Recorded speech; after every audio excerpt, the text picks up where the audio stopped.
fotometría tiene algo diferente a la gravimetría. No hay que someter los datos a tantas correcciones. Cuando uno adquiere esos datos y los empieza a procesar, no hay que someterlo a tantas correcciones, pero el campo magnético es mucho más complejo que el campo gravitacional, ¿cierto? El campo gravitacional normalmente está definido por un vector vertical y chao. En cambio, el campo magnético, como en la Tierra está físicamente definido como un dipolo, tenemos un polo norte y un polo sur, entonces, y además ese polo pues está desviado con una declinación magnética respecto al polo norte geográfico. Entonces, ¿qué es lo que pasa? Supongamos que tenemos un cuerpo acá en el subsuelo que va a interactuar con el campo magnético. Habíamos dicho ahorita que la definición del campo era una región del espacio-tiempo en donde se imponen unas reglas del juego y el que entre ahí que tenga esa propiedad le toca, ¿cierto? Entonces las reglas del juego en la magnetometría están definidas por una variable, por una pauta que se llama la susceptibilidad magnética, y la susceptibilidad magnética es una propiedad inherente a algunos minerales, ¿cierto? Entonces lo que hablábamos con este chico hace 8 días de que algunos minerales eran diamagnéticos y otros paramagnéticos, y está relacionado si yo los someto a un campo magnético y si ellos tienen una respuesta a esa presencia, pueden ser diamagnéticos o paramagnéticos.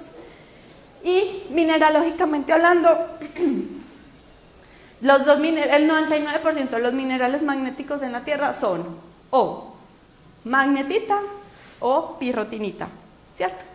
Ahí están. Entonces, si una roca tenga más susceptibilidad magnética o menos, va a ser directamente proporcional a cuánto contenido esos dos minerales tengan. Listo. Entonces, ¿qué pasa? Supongamos que acá tenemos un material en el subsuelo que tiene alta susceptibilidad magnética porque su composición tiene minerales que responden a la influencia del campo magnético. Entonces, las líneas del campo magnético que les mostré en la imagen anterior van a incidir en la superficie con diferentes ángulos según la posición de la topografía y del campo magnético. ¿Qué pasó? Pirrotinita. No, es pirrotinita. Volvámosle a preguntar a Google. ¡Ay, traje el EPS! Cami, sí, sácalo que después se me olvida. Tenemos que hablar ahorita de eso, pero...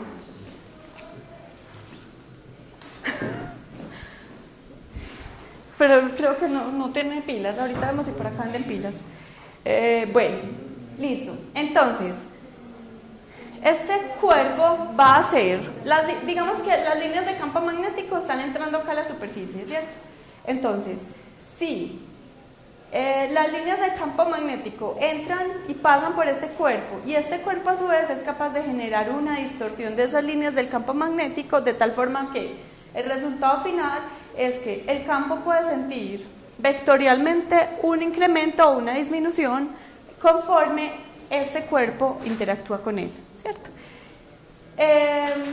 Y eso entonces también lo podemos medir con un magnetómetro y va a pasar, el concepto es el mismo.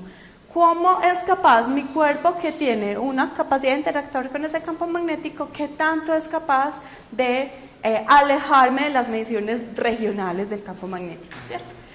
Entonces, no, pero espérate. Aquí olvidé decir algo importante, y es que el campo magnético terrestre lo podemos subdividir en tres grandes, o sea, su magnitud va a depender de tres cosas que podemos subdividir entre sí. El campo principal está asociado, o sea, la componente principal que va a estar asociada a la generación del campo magnético, sobre la que tenemos unas dudas infinitas, estoy de acuerdo con Víctor. Especulamos que se forma en el núcleo exterior, que es líquido y que puede tener un efecto de dínamo.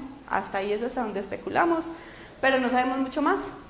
Una segunda componente del campo magnético está relacionado con lo que pasa externamente a la Tierra, y esto genera unas variaciones muy rápidas. Asociemos, por ejemplo, esto a las interacciones del campo magnético solar con el campo magnético de nosotros. y estas tienen pues son unas fluctuaciones enormes, y la tercera son las pequeñas variaciones espaciales asociadas a las heterogeneidades de la corteza por la distribución de la susceptibilidad magnética de una manera diferencial en función de que hay unas litologías que tienen más minerales magnéticos que otras, ¿cierto? Estas son el objeto principal de cuando hacemos las mediciones de las anomalías magnéticas. Vamos a decir que son invariantes en el tiempo, entre comillas, porque claro, en 300 millones de años sí son variantes, porque la geología en 300 millones de años, ¿cierto? Pero mientras los abuelitos de nosotros nacieron y los hijos de Eloísa y hasta los nietos de Eloísa, en un periodo de tiempo de, no sé, 300, 400 años, son invariantes. Listo. Ahora bien, ¿qué pasa de diferente en la anomalía magnética que no nos pasaba con la anomalía gravimétrica? Lo que nos pasa de diferente es que para un mismo cuerpo magnético, en función de que el campo magnético es dipolar, vamos a tener una anomalía magnética que tenga una componente negativa y una componente positiva. Y más o menos en la inflexión de la concavidad de la función de positivo a negativo, más o menos en la inflexión, es en donde sabemos que el cuerpo va a estar por ahí cerquita, ¿cierto? Entonces, hacer interpretación geológica sobre esto es muy difícil, porque si uno se encuentra en un objeto, uno dice, listo, en la mitad de los dos, ahí, por ahí para abajo está el cuerpo. Pero supongan ya la sumatoria de muchos cuerpos generando anomalías magnéticas, eso se hace virtualmente imposible. Entonces, los físicos hay veces son una maravilla, y entonces se inventaron, si usted se va para el polo magnético terrestre, las líneas de campo sí entran perpendiculares a la superficie. Entonces usted se va para el polo norte, la anomalía magnética sí va a tener una correspondencia directa con la posición del cuerpo, porque acá el campo es completamente vertical. En cualquier otro lugar de la superficie terrestre, el campo no intersecta, las líneas de campo no intersectan perpendicular a la superficie, y por lo tanto tenemos una componente que cuando entra al subsuelo, relacionada también con la orientación magnética del cuerpo geológico, nos generan una respuesta así con una componente positiva y negativa. ¿Qué hacemos entonces? Le hacemos creer a todos los cuerpos geológicos que ellos están en el polo norte magnético. Hacemos una transformación matemática que se llama reducción al polo magnético, y esa reducción al polo magnético es un artificio matemático que tiene validez física para poder hacer una interpretación más fácil de las anomalías magnéticas en el subsuelo. Y ahí sí, entonces, las anomalías magnéticas positivas fuertes son las que nos van a permitir entender en el subsuelo dónde están los cuerpos. Y pierde un poquito el significado de la anomalía magnética negativa, ya no tiene tanta... Ya uno, o sea, ellas están ahí y tal, pero uno se concentra en las anomalías magnéticas positivas. ¿Está claro? Bien, entonces, ¿qué nos vamos a encontrar en los artículos regionales? Porque todo esto lo estamos diciendo es porque queremos, a la hora de ver un artículo de geología regional en cualquier parte del planeta, poderlos entender. Entonces va a pasar que nos van a presentar un mapa de anomalía magnética, y si no está reducida al polo o al ecuador, tú no puedes hacer interpretación geológica. Y si hacen interpretación geológica sobre anomalías magnéticas, chao, esos son geólogos perezosos que nunca ganaron geofísica, pero que tienen la osadía de igual publicar. Entonces no se hace interpretación geológica sobre anomalías magnéticas que no estén reducidas al polo. Bien,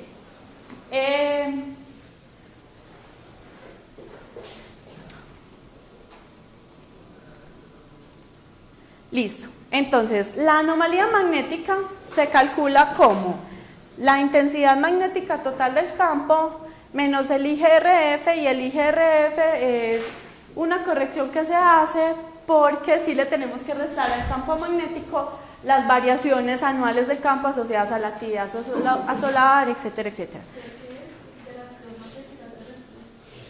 Intensidad magnética total. Anomalía magnética es igual, pues que es el término en inglés, Total Magnetic Intensity, y el IGRF es un campo de referencia. Tú buscas en internet IGRF y te salen ahí mismo tablitas en donde te preguntan cuál fue la latitud de su medición, la longitud y la fecha de la medición. Y y usted puede poner un año inclusive en el que usted no haya nacido. ¿Okay? Entonces él le dice, mire, la declinación y la inclinación magnética para esa latitud y longitud en ese día de ese año era tal valor. Entonces uno coge eso y se lo resta acá y ya tiene la anomalía magnética y a esta le hace la corrección al polo, ¿cierto? Listo. Las unidades de la anomalía magnética se miden en nanoteslas y nanoteslas es, de eso sí, esta sí fui juiciosa, me faltó lo mismo para los gales. Kilogramos por segundo a la menos 2, o sea, kilogramos sobre segundo al cuadrado por área a la menos 1, entonces esto lo que está midiendo realmente es la densidad del flujo magnético, ¿cierto? ¿Y qué cosas importantes entonces con la anomalía magnética? Que uno puede hacer la separación de las señales con filtros de banda en algo que uno llama regional y residual, que es algo muy poderoso de los métodos potenciales. Los métodos potenciales pueden ser entendidos como la sumatoria de diferentes longitudes de onda en el subsuelo. Entonces yo tengo diferentes longitudes de onda asociados a diferentes cuerpos con susceptibilidades magnéticas que estén en el subsuelo.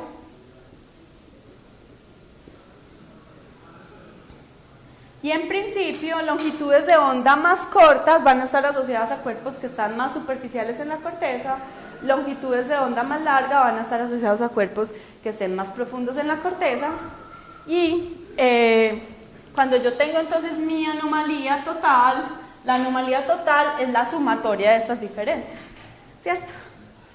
¿Y cuál era una herramienta muy poderosa que ustedes usaron en física de ondas para trabajar las ondas? Lo tuvieron que haber visto pues todo el semestre. Sí, una herramienta matemática muy poderosa que uno utiliza para manipular la información de las ondas.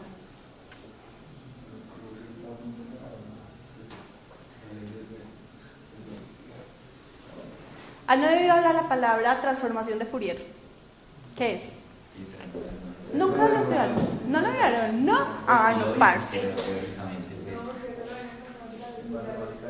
Ah, bueno. ¿Y no vieron matemáticas especiales? ¿Ah, sí? Ah, bueno. Ve, en mi época la veían los civiles y yo la vi y es súper útil para, por lo menos para geofísica es muy útil. Si algún día pueden ver matemáticas especiales, mejor dicho, si les interesa la geofísica, vean matemáticas especiales. Bien, pero entonces ¿eso qué quiere decir? Que yo tengo estas...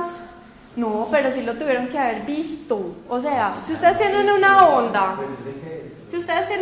acá, ¿cierto? Y entonces, ¿en dónde va el periodo? Acá se pone la longitud de onda, ¿cierto?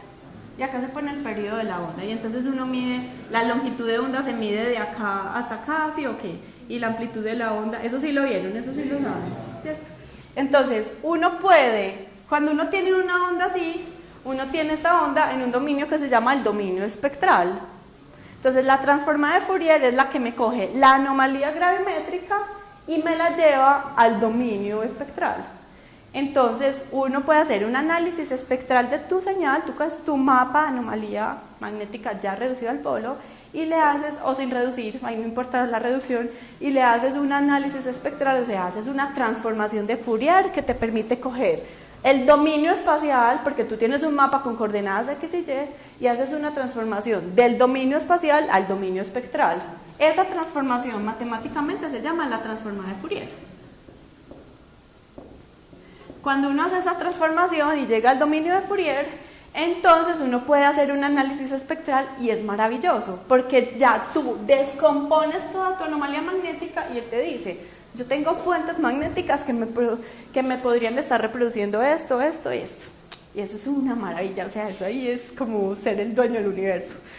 Entonces, porque es como ponerse un filtro en los ojos en el dominio espectral y entender el subsuelo en función de las longitudes de onda, y eso le permite a uno trabajar un concepto importante que es coger las longitudes de onda más largas para interpretar las señales regionales y las longitudes de onda más cortas para interpretar las variaciones más locales en la geología. Listo. Entonces eso es a lo que llamamos regional y residual. Residual es todo aquello que no es la longitud de onda larga y uno puede sacar diferentes tipos de residuales en función de lo que uno necesita.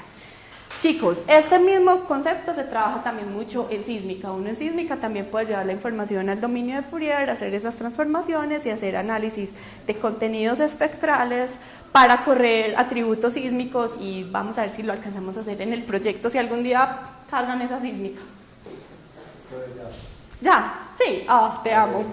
Ah, bueno, ahorita lo quiero ver. Listo.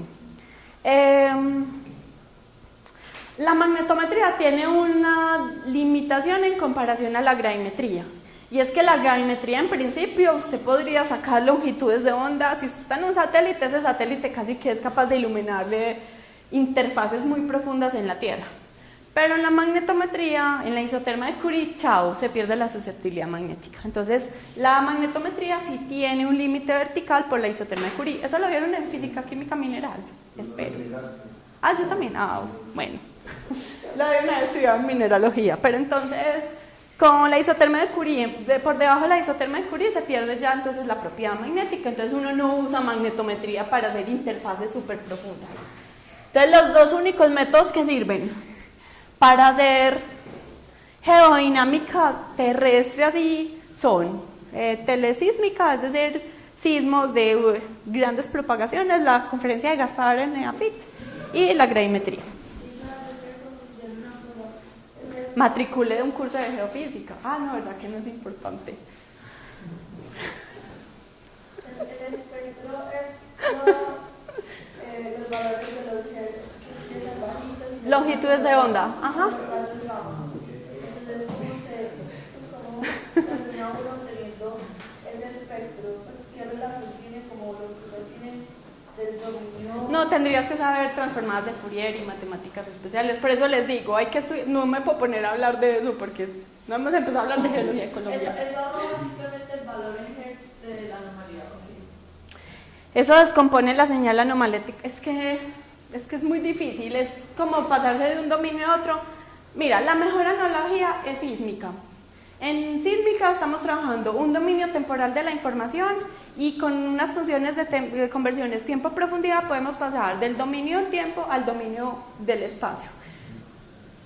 Si ese concepto intuitivamente lo entiendes, créeme que uno, con una anomalía magnética, uno puede hacer una transformación matemática que acá ya no sería una ecuación fácil llamada velocidad es igual a distancia sobre tiempo, que es la que nos permite hacer la transformación del dominio temporal al espacial, sino que hay una transformación un poquito más sofisticada que se llama Fourier, que nos coge datos espaciales y nos los lleva a longitudes de onda. Entonces hay una ecuación ahí que es la de la transformación. Sí, exactamente, sí. Pero ya, pues, si quieren estudiar transformada de Fourier y eso, les puedo pasar artículos, libros y demás. O vemos si después hacemos un cursito para eso. Listo. Entonces, esta es la cuenca de Paraná, es una cuenca Parnaíba Basin en Brasil. Esta es la intensidad magnética total reducida al polo. Esta es Juli.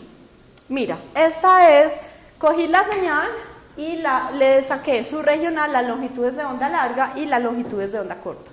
Entonces ese es el regional y el residual, y miren en la textura de las anomalías, aquí son con un montón de garabaticos chiquitos y acá son las longitudes de onda muy amplias, ¿cierto? Entonces esto es lo que llamamos regional y esto es lo que llamamos residual. Y esto es algo de lo que no vamos a hablar hoy, se llama pseudogravity y lo veríamos si tuviéramos un curso de geofísica. Pero en realidad es solo como unir las características parecidas de las... No, yo no las uno, yo descompongo en el dominio espectral las longitudes de onda largas y filtro la señal y me digo, muéstrame en mi dominio espacial solamente las longitudes largas. Entonces es como cuando tú te pones lentes rojos o azules o verdes, tú te pones unos lentes rojos y tú filtras todo el resto del espectro electromagnético. Es el mismo concepto acá, yo le pongo un filtro y filtro todas unas longitudes de onda o objetos geológicos superficiales y solamente ilumino los objetos profundos. Es el concepto de filtro el que funciona cuando uno hace esa separación. Isa, Hola. ¿a qué escala es el residual? Pues el nivel de detalle que se Depende de qué adquisición hayas empleado. Si tú hiciste una adquisición en un avión, entonces te da un residual de unas longitudes de onda. Si tú hiciste la adquisición en un satélite, ¿qué es lo que les va a mostrar? Entonces, las longitudes de onda que ya están contenidas en un satélite ya perdieron seguramente muchas altas frecuencias, porque como es un campo potencial, desde un satélite el campo potencial se te debilitó tanto que no tienes consignada información de altas frecuencias. Y si te pusiste un gravímetro en la espalda y fuiste a caminar, entonces tu residual puede ser del orden de metros, pues porque está sobre la superficie terrestre. Entonces va a tener una dependencia directa, y es súper importante uno tenerla presente cuando uno procesa esos datos, es la resolución con la cual yo adquirí los datos. Por ejemplo, yo no tengo experiencia en datos terrestres, así de la gente que camina, esos datos no he tenido oportunidad de nunca de procesarlos, siempre he procesado datos aéreos y satelitales, y si algún día pues me le mido, pero seguramente me va a tocar dar vueltas, así como las vueltas que ustedes están dando para cargar los datos de sísmica, y yo sé que no les estoy cayendo muy bien por hacerlos hacer eso, pero créanme que después, cuando empiecen a trabajar, van a decir, uy, parce, siquiera a mí me pusieron a hacer eso, porque uno llega a una empresa y uno le dice, mira, ahí están los datos, y uno es, así uno mira los datos por todos los lados, y uno no tiene ni idea de cómo se carga. Y entonces también las habilidades de ser capaces de coger formatos de cualquier tipo de datos es algo que les va a ser muy útil en la vida. Perder ese miedo es muy útil. Y ahí pues otra cuñita. En mi pasado tuve mucho éxito en muchos proyectos porque yo decía, yo no sé, nunca lo he hecho, pero me le mido. Y había gente que le decía, ay no, yo no sé hacer eso, yo nunca, bueno, a esa persona la ponían de asistente en el proyecto y a uno le asignaban responsabilidades más altas por el solo hecho de tener la disposición y no tenerle miedo a, listo, yo los cargo. Listo. Por eso intencionalmente es ese ejercicio. Listo, entonces hablemos de ventajas y desventajas. Sí, ventajas y desventajas de los métodos potenciales. Entonces las ventajas es que tenemos bajos costos de adquisición y procesamiento, podemos hacer coberturas regionales de manera relativamente rápida si lo comparamos con alguien que se lleva un equipo de geofísica en la espalda, o inclusive una adquisición sísmica terrestre. Eso no se hace de manera rápida ni de manera económica. Y nos van a permitir inferir información profunda, iluminar corticalmente zonas profundas. Bien, limitaciones. Vamos a tener baja resolución en comparación a otros métodos, tienen menos resolución que la sísmica de reflexión, y eso es muy importante, no hay una unicidad en el modelamiento, y por eso yo ahorita les dije pongan remarcado la palabra en principio. ¿Por qué? Porque si yo tengo un cuerpo geológico con una densidad 1 a una profundidad X3 mayor que X2, y un cuerpo más somero con una densidad un poquito mayor, y un cuerpo más somero con una densidad mayor pero más somero, los tres me pueden generar la misma anomalía. Entonces no hay una sola solución, y ahí es donde uno se tiene que volver bueno, ¿cierto? Hasta acá no había que ser bueno.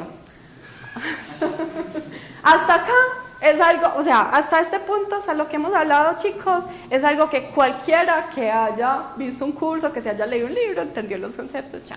Acá es en donde parte la diferencia. ¿Cuáles son los criterios que como y por eso yo soy súper hincha que los geofísicos seamos geólogos, y mi experiencia es que todo geofísico que tenga un background de geólogo va a ser mucho más competitivo que cualquier geofísico.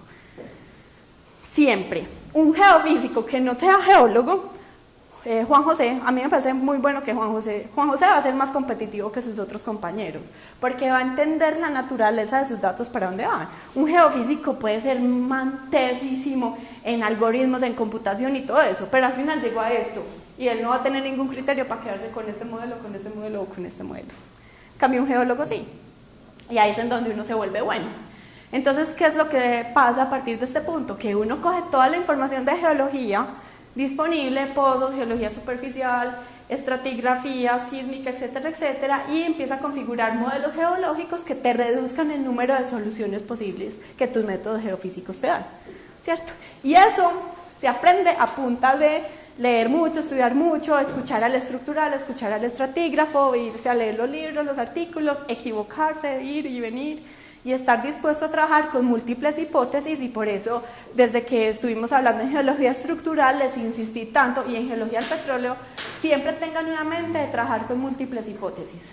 Solo al final uno puede de pronto meter un poquito más la mano en el fuego por otra, pero eso también es algo que considero una práctica muy saludable y se van a dar cuenta en el Congreso Colombiano de Geología que muchos geólogos entre más viejos se vuelven, menos trabajan con múltiples hipótesis. Entonces se van a encontrar personas que tienen unas posiciones súper cerradas y creen que su teoría y su modelo es el que es y pierden la posibilidad de avanzar mucho más en sus investigaciones o en sus conclusiones porque su soberbia los hace cerrarse. Y ese es un problema grande que estamos teniendo. Yo los invito a que siempre trabajen con múltiples hipótesis y van a ver que son capaces de llegar a límites que los geólogos con doctorado y postdoctorado que se cierran en las múltiples hipótesis se pierden de ese escenario. Listo, entonces en la resolución, entonces este por ejemplo si es un mapa de anomalía gravimétrica, él nos puede decir que aquí yo tengo unos lugares en donde eventualmente puede haber más concentración de densidad, pero no me dice más, y yo sí tengo una imagen de sísmica reflexión, sí puedo entender, lo que pasa es que hacia acá se me está cuñando la cobertura sedimentaria y estoy teniendo unas pequeñas estructuritas en la cobertura sedimentaria así o así, que en la gravimetría pues difícilmente, yo sé que acá hay algo de mayor densidad, pero yo difícilmente voy a poder saber si es que existe un pequeño repliegue dentro de la cobertura sedimentaria, pues se necesitaría mucho control geológico para uno poder llegar a conclusiones así. Entonces tenemos menor resolución, pero son diferentes tipos de preguntas y por eso es muy importante uno saber cuáles son el alcance geofísico de su método o geoquímico de su método, porque entonces yo muchas veces me encontraba, por ejemplo, a Daniel Bello, los que van a hacer el curso, él no cree en los métodos potenciales, pero ni 5, ¿cierto? Pero el problema, por ejemplo, que yo siempre tenía con Daniel, somos muy amigos, pero nos pegamos unas encendidas técnicas súper fuertes, era porque él me decía como, no, pues gracias, me dijiste que hay más densidad, no, pues gracias, me salvaste la patria. ¿Y dónde está la estructura? Claro, porque él es geólogo estructural. Y yo decía, no, yo no sé dónde está tu estructura, pero yo sí te puedo decir cuánta cobertura sedimentaria tenés, cuántos sistemas petrolíferos te pueden caber en 3 kilómetros, son mucho menos que 8 kilómetros, ¿cierto? Entonces, es pretender que la gravimetría va a suplir cosas que lo hacen son otros métodos. Y ahí es donde uno tiene que tener claro hasta dónde llega el uno, hasta dónde llega el otro. Aún y todo, la gravimetría ha evolucionado mucho. Ahí son los dos links para que se bajen. Yo les voy a pasar esta presentación en el Moodle. Aún y todo así, la gravimetría ha evolucionado mucho y hoy en día hay una nueva técnica gravimétrica en la que no va a profundizar, pero que es capaz de empezar a iluminar un poquito estructuras dentro de la cobertura sedimentaria y trabaja con tensores físicos mucho más complejos. En eso sí me declaro una ignorante total, pues hice un par de proyectos, pero se necesitan años de trabajar en eso para uno cogérsela toda. Este es el mapa de anomalía gravimétrica colombiana publicado por la NH en el 2009. Y ahí entonces empezamos a ver unos rasgos regionales muy importantes. Entonces, esta es la señal gravimétrica de lo que se llama el plató Caribe y vamos a hablar del plató Caribe mucho el resto de la vida. Tal vez nos muramos todos nosotros y de pronto no se haya terminado de definir cuál es el modelo apropiado de evolución geológica para el Caribe.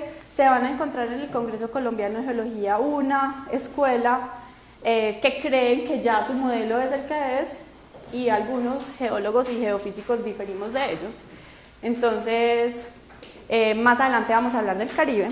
Esta es la huella gravimétrica geofísica de la placa de Nazca. Esta, en donde se da este degradado de fucsia anaranjadito, está la zona de subducción. Este es un arco muy importante que también lo vamos a entender en la evolución geológica Colombia, que se llama el arco Panamá-Chocó, que fue el que es la última sutura, el último terreno que se ha acrecionado al territorio colombiano y tiene todavía una expresión geofísica muy fuerte.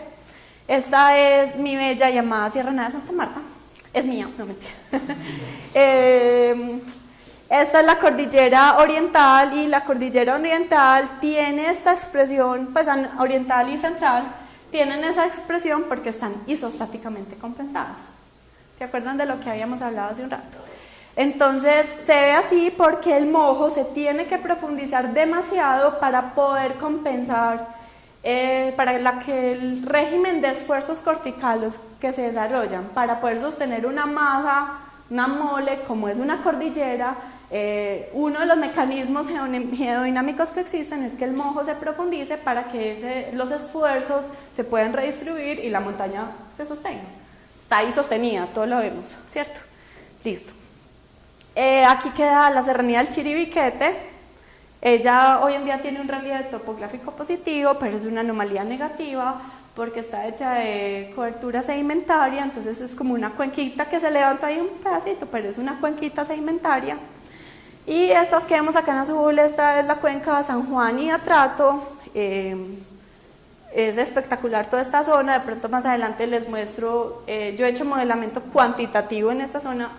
Bien. Todo lo que hemos hablado hasta ahora solo sirve para hacer modelamientos cualitativos, o sea, ahí todavía no hay geofísica de alto Turme, que pues para entender la transformada de Fourier y eso, pero alto Turme que debe ser capaz de invertir las señales y por eso yo les digo a ustedes que esa inversión tomográfica ya nos hace falta entender un poquito más. Cuando uno hace cuantificación y hace inversión de campos, se incluyen unos parámetros mucho más elaborados y hay que tener mucho control sobre eso, porque como hay tantas posibilidades de soluciones y pasa también en geoeléctrica, y eso nos va a pasar cuando estemos trabajando los sondeos eléctricos verticales, tenemos que tener muchos criterios físicos para entender muy bien las ecuaciones y criterios geológicos para restringir las soluciones posibles. Entonces, uno puede empezar a trabajar en este mapa en diferentes regiones y empezar a procesar los datos y hacer cuantificaciones. Entonces, por ejemplo, en esta región yo estimé la profundidad del basamento, hice una eliminación de todas las estructuras corticales. Ese es uno de los libros que yo tengo publicados, que de pronto alguno de ustedes lo tiene, que lo publiqué con el doctor Cediel. Y el trabajo que les voy a mostrar ahorita es aquí en el Caribe. Y bueno, en otras regiones de Colombia pues también he estado metiendo ahí la mano y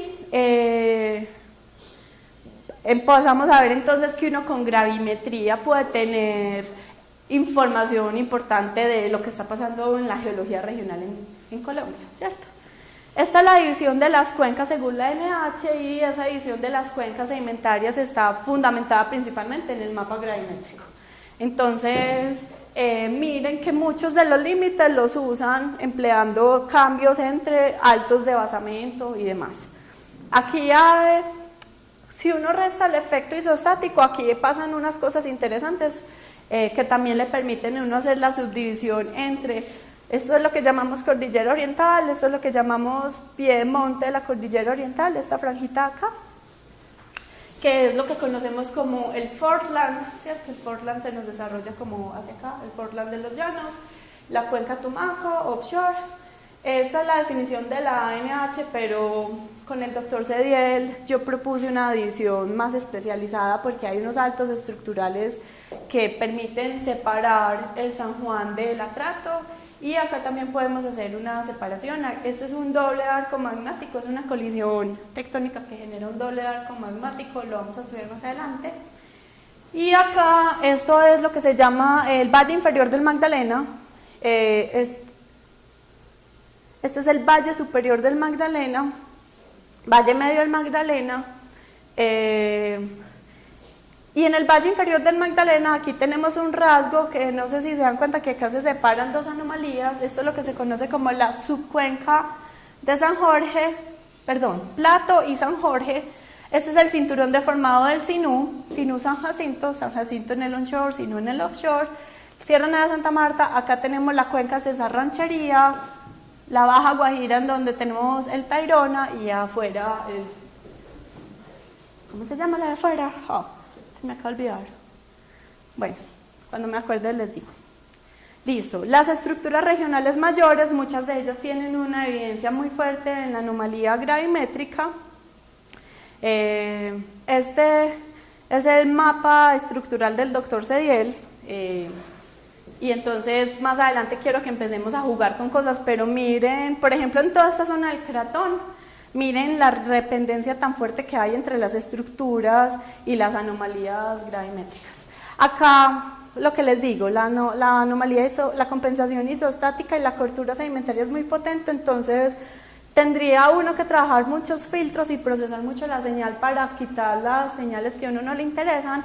En el Pacífico nos ha dado muchísima información y por eso fue que pudimos proponer pues una evolución geológica muy importante para el Pacífico, porque los métodos potenciales nos dieron mucha información. Y la anomalía magnética no cuenta con la misma suerte. Este es el mapa magnético de Colombia, está todavía incompleto, y no se puede hacer una reducción al polo. Pues sí se puede, pero sería impreciso hacer una reducción al polo para una zona tan grande, porque miren que estamos variando desde latitudes 2 al sur hasta más o menos 11 o 12 al norte. Entonces,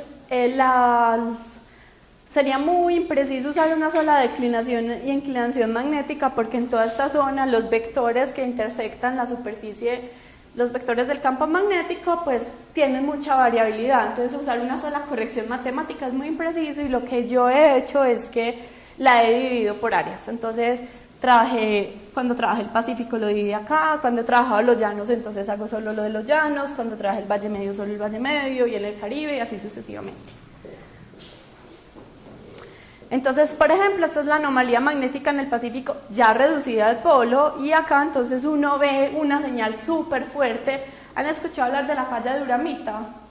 ¿O no todavía? La falla de Uramita se desarrolla por acá a lo largo del Golfo de Urabá.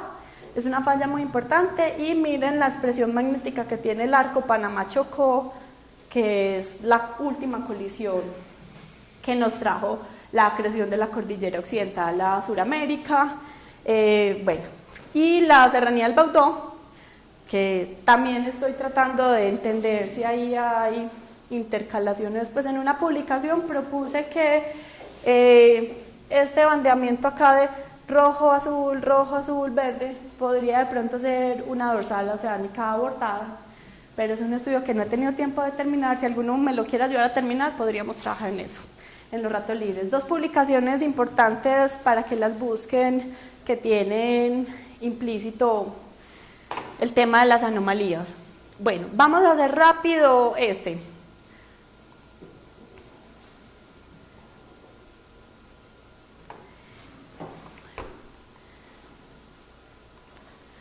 Yo voy a presentar una versión simplificada de este estudio en el Congreso colombiano. La razón es porque el estudio completo lo hice cuando estaba trabajando en Ecopetrol. Cuando me salí de Ecopetrol y me vine para acá, una compañía de Bogotá me contrató, pero mi principio ético me decía que solamente podía trabajar los datos satelitales, y que aunque yo tuviera conocimiento de una información adicional, pues no eran los datos de esa compañía. Entonces el resumen que yo voy a mandar, y eso finalmente se lo entregaron a la ANH, entonces es un estudio que hice sola, pero van a ver que van a salir como 8 coautores. Eso pasa cuando uno trabaja para la ANH, que como ellos fueron los que gestionaron el proyecto y yo no sé qué, todos ellos quieren aparecer. Son personas que ni siquiera he visto en mi vida. Entonces, y bueno, no fui consultada, es decir, alguien mandó mi resumen con mi nombre de primera, 8 personas más, y después fui notificada. Así, es un tema sensible de manejar. Yo llamé a Toño y le dije, hey, quiero que sepas que el estudio de Ecopetrol fue el uno y este estudio es otro, y los datos no se pueden, o sea, los datos de Ecopetrol son los de Ecopetrol, entonces el estudio que voy a presentar allá es menos potente que este, porque yo tenía más datos en Ecopetrol. Entonces, este es el mapa de anomalía de Bouguer, ya con todos los juguetes para el norte de Colombia. Esta es la Sierra Nevada de Santa Marta. Miren que acá ya con todos los juguetes se diferencian mucho mejor estos dos depocentros, para que se ubiquen. Sierra Nevada de Santa Marta, La Guajira viene por acá, y esto ya es Venezuela. Esto es un arco de islas volcánicas muy importante en Venezuela, que el doctor Cediel lo emplea mucho para que podamos entender la evolución del Caribe. Tanto María Isabel Marín y yo somos muy de la línea del doctor Cediel, porque nos parece que, a diferencia de los otros geólogos que proponen la evolución geológica de Colombia, él hace algo muy poderoso. Y él dice, no, es que no podemos estudiar la evolución geológica de Colombia, hay que estudiar la evolución geológica del norte de Sudamérica, los límites políticos, pues nada que ver. Y cuando él tiene esa perspectiva, él dice, para poder entender la evolución geológica de Colombia, tenemos que entender al mismo tiempo Panamá, Venezuela y Ecuador. Y los modelos de él incluyen siempre todo eso. Entonces, esa sí es una visión grandes ligas. Listo. Entonces, cogí los datos de anomalía. Lo que ustedes ven en el onshore sería anomalía de Bouguer, y en el offshore Frier. Esa es la manera más apropiada para trabajar. Pues es una pregunta boba, pero la Sierra Nevada de Santa Marta no liga como a ese arco de islas. no, Totalmente distinto. no lo sabemos del todo, pero hay un rasgo que ustedes no sé si me creen que se ve acá, o sea, uno podría imaginarse algo acá muy marcado que está limitando esto de esto, ¿cierto? Y esa es la hermosa falla Santa Marta Bucaramanga. Y acá, que inclusive controla la línea de costa, ¿sí ven otro rasgo muy marcado acá? Esa es la falla de Oca, que hacia Venezuela se llama Oca el Pilar. Entonces realmente la evolución de la Sierra Nevada de Santa Marta está más entendido como esto, que el doctor Sediel lo define como el bloque Maracaibo. Hay un artículo del doctor Sediel que es del 2003, acuérdenme para no pasárselo, es obligatorio para el curso, es una síntesis de lo que es toda la evolución geológica de Colombia. Mi recomendación es que se lo pueden leer ya, así entiendan solamente el 1%, en la mitad del semestre se lo vuelven a leer y van a entender un poquito más, y al final, si él no está de viaje, él me dijo que él venía y nos hacía un seminario de discusión final de todo el curso, ¿cierto? Pero tenemos que estar muy preparados y haber leído mucho porque él va a hablar muy poquito y nos va a hacer muchas preguntas a nosotros. Listo. Y eso que ustedes ven en negro son los pozos, la base de pozos de Ecopetrol, que también la empleé mucho. Este es el mapa de anomalía magnética reducida al polo y esta región que ustedes ven en blanco la sustraje porque cuando hacía la reducción al polo no me respondía a los parámetros de declinación e inclinación magnética, entonces lo quité. Acá se alcanza a ver, si ven cómo se distorsiona esto acá de horroroso, entonces lo quité, chum. Eso se hace pues generando un mask, que han trabajado más que ustedes mucho. Bueno. Y entonces esta es la anomalía magnética reducida al polo, tiene una resolución más bajita que la gravimetría, pero igual nos da información importante.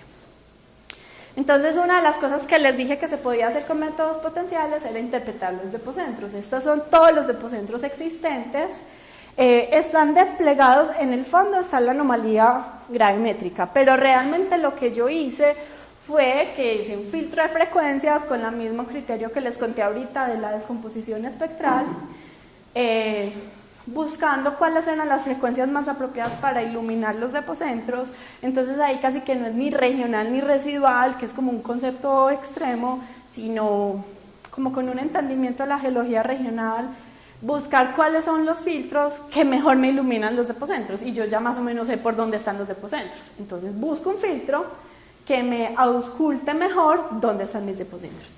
Y adicionalmente, algo de lo que tampoco vamos a tener posibilidad de profundizar mucho hoy, y es algo que empleo mucho cuando hago interpretación cualitativa, es que le corro la primera derivada al campo, entonces quiero identificar mejor los vértices de los cuerpos en el subsuelo con la primera derivada. Entonces, con un filtro de frecuencias y la primera derivada fue que pude hacer la interpretación de todos estos depocentros, y los nombres no me los inventé yo, sino que los artículos habían hablado de ellos, y simplemente es decir, mire señores, lo que en la literatura han hablado, como la cuenca del Plato tiene esta geometría, la de San Jorge tiene esta, Sinú, etcétera, etcétera, Ranchería, Tayrona. Bueno, esta es la cuenca de Censar Ranchería y este es un depocentro Ranchería, ese era el que se me había olvidado hace un rato. Y en Venezuela están todas estas, Urumaco, Bonaire, Carecao, bueno, etcétera, etcétera. Entonces, un producto regional, la definición de esos depocentros. Esta es una discusión muy importante que con el doctor Sediel todavía no nos hemos puesto de acuerdo, y seguramente él va a tener la razón, pero hay algo que yo estoy viendo con los métodos potenciales. Este es el Golfo de Urabá, para que nos ubiquemos, este es el Golfo de Morrosquillo, y esto está muy claro, pues aquí, si ven este rasgo cortical profundo, que son todas las fallas que están asociadas a la colusión del arco Panamá-Chocó. Y por acá vendría la falla de Uramita, chicos, que es un rasgo muy importante porque ustedes han escuchado hablar toda la vida que tenemos un punto triple, bla, bla, bla. Bueno, el punto triple es de aquel, es esta colisión de acá con Caribe y con Suramérica, y es en esta región de acá, el tal punto triple, la intersección entre las tres primas. Y lo que yo estoy viendo es que hay un rasgo cortical muy marcado acá, ¿cierto? Ustedes también lo ven. Y a la derecha yo veo un patrón como de unas bolitas, y a la izquierda eso no está tan evidente. Entonces, cuando uno pone esto en el mapa geológico regional, esto coincide con la prolongación más norte del sistema de falla romeral. Pero el doctor Cediel me dice que no tiene sentido geológico hablar del sistema de fallas Romeral hacia el norte. Entonces es una discusión que podemos dejar abierta. Hay muchos autores que sí llaman que Romeral está al norte, no tiene expresión superficial, todo eso por allá es Córdoba y el territorio de Uribe, en esta zona por acá, ¿cierto? Y ya, bueno, territorio de otros. Y lo que yo sí encontré es que yo dije, listo, Romeral, ¿cuál es el significado de Romeral? Lo hablamos en geología estructural. ¿Cuál es el significado regional de la falla Romeral? Exactamente. Entonces, si yo cojo los pozos y vengo y le pregunto a los pozos que han llegado al basamento acá qué tipo de litología se encontraron y qué tipo de litología se encontraron, y encuentro una clara separación de afinidades químicas, entonces yo voy a decir, bueno, y es lo que yo le digo al doctor Cediel, no lo llame Romeral, pero significa lo mismo. Y eso fue lo que a mí me dio y ya se los voy a mostrar. Pero entonces, ¿yo qué hice?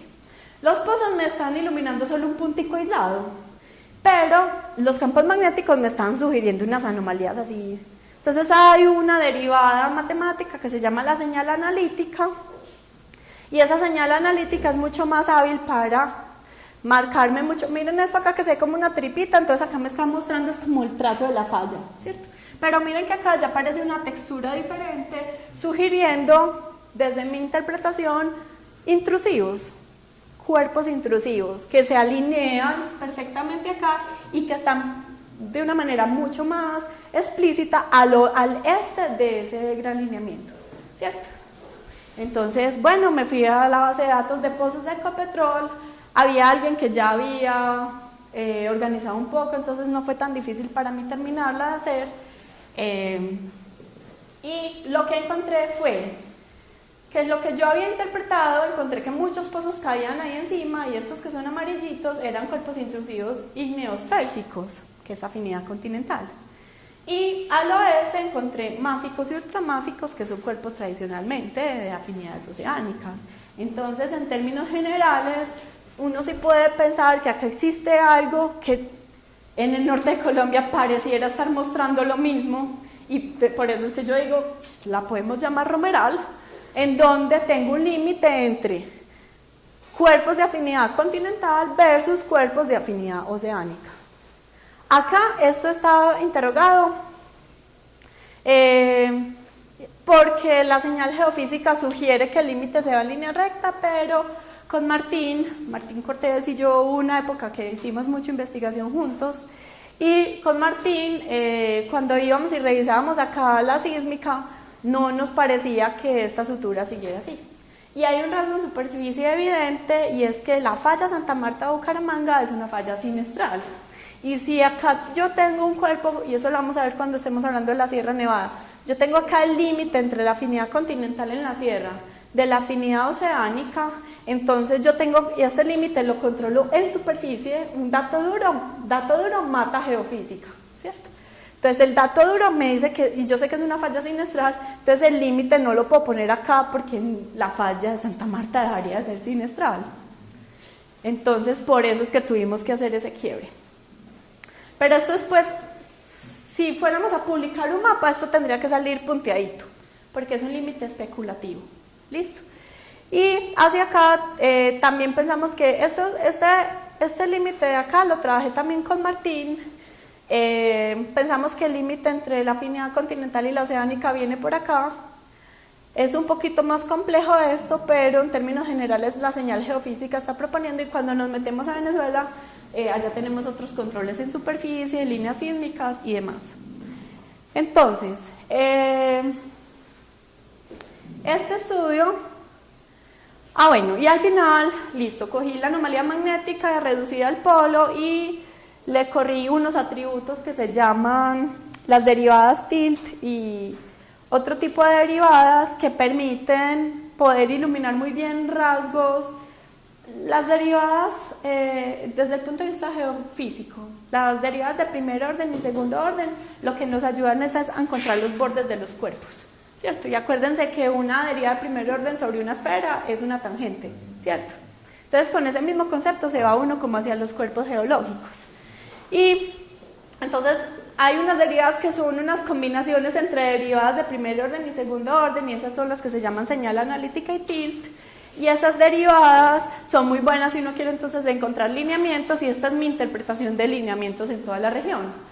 Varios de ellos son susceptibles a ser fallas regionales, y entonces ahí lo combina uno con otros criterios de geología regional, ¿cierto? Entonces ese es el mapa sin interpretar y ese es el mapa interpretado, y entonces por acá encontramos ya muchas cosas que Martín también veía en la sísmica, y como él es geólogo estructural, es capaz, pues está entrenado para ver y para proponer opciones que un geólogo no estructural no lo hace.